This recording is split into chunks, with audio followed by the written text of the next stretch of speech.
Hello there guys, my name is Jacob and welcome back to another episode of the Space Engineer Spotlights, the series where I go through and look on the workshop for stuff I deem worthy of checking out on the workshop.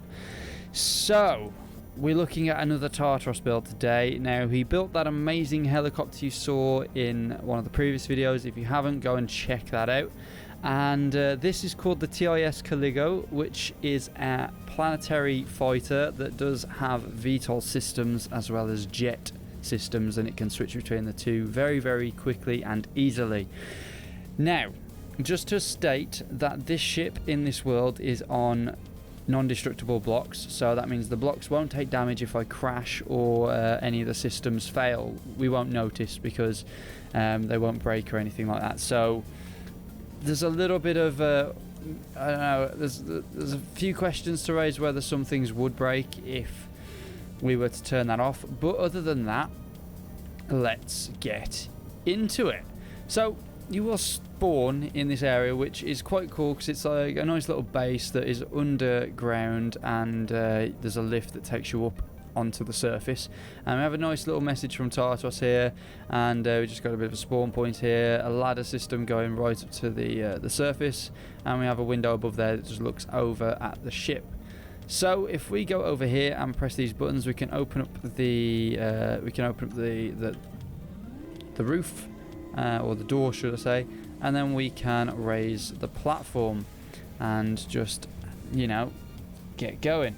So this flies really well, but it flies realistically, as with the VTOL and the jet systems, it doesn't keep you afloat, if that makes sense. So you're still under gravity's law. So when you're flying, you have to make sure that you're pointing the ship upward or you're pressing forward throttle, or else you will start to fall out of the sky.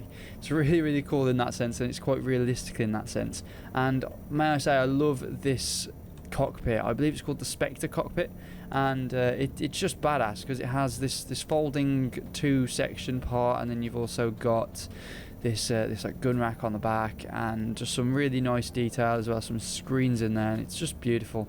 So the ship itself is really, really gorgeous, very Tartaross. He does have his own style, and this is very much Tartaross, and I really do like the way he builds. It's very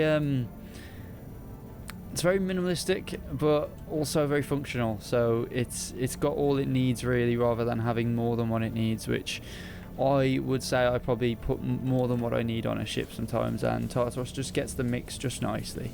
So I think without further ado, we're going to jump into this thing and show you what it can do.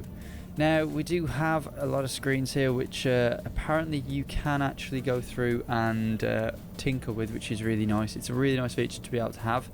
And we also have, as you can see on this little UI on the front of the dashboard of the ship, we have the jet and VTOL. So it actually changes, which is something he's done with projector blocks, which again is just really sick and amazing what people are doing with these projector blocks to add extra detail.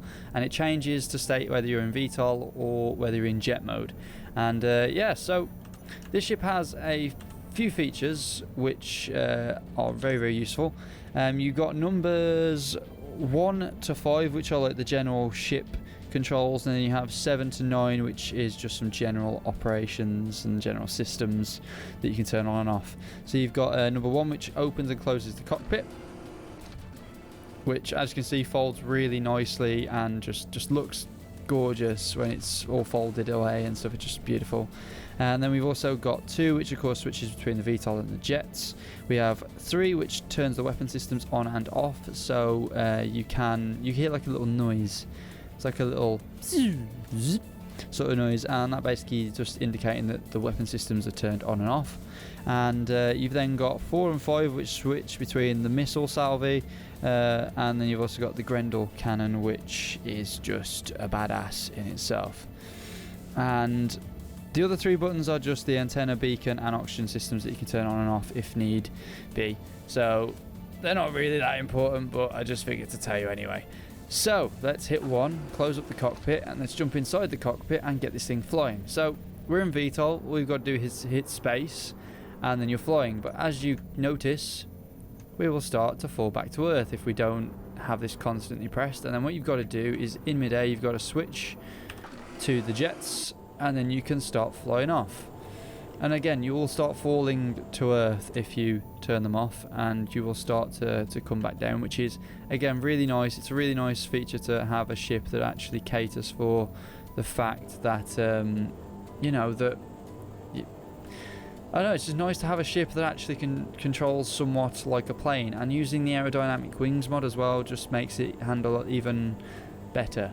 So this thing does fly quite nicely, and as you can see, we're already up to speed. It didn't take us that long. Maneuvering it is quite easy. You can barrel roll and you can do all that gubbins, and then come to fighting, let's switch between 4.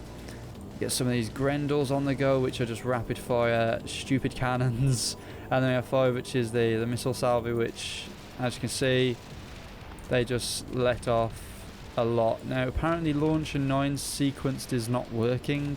Maybe it's broken or something, I don't know, but either way it's a really cool system to have, and I like the way it works.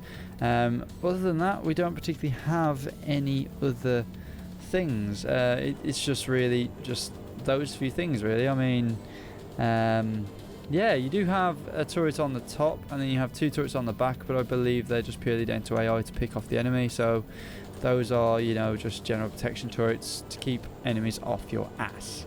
And I mean, just look at this thing. It just looks beautiful when it's flying. I really do love his ships for this reason. They work, they're practical, and they're just, you know, whizzing around. Again, I'm unsure what exactly this handles like without the destructible blocks turned on or off even. And yeah, so if I were to go back into VTOL, you'll see something really cool happen, and I forgot to show you this because it's very, very cool. It's one of the main features of the ship, I think. So if I hit 2, let's see all these flaps come out, which are like air brakes, and they're just there just to, you know, give it a bit of look, so it'll look like it's braking with all those air brakes. It just looks really sick when it does that. It just splays out really nicely, and yeah, I think this is a really cool ship. And if you guys want to see this ship or want to play around with this ship, it's very easy to go and find. It's on the workshop. I'll leave the link in the description below. If you guys have enjoyed this video, then please like, favorite, and of course subscribe for more. Peace!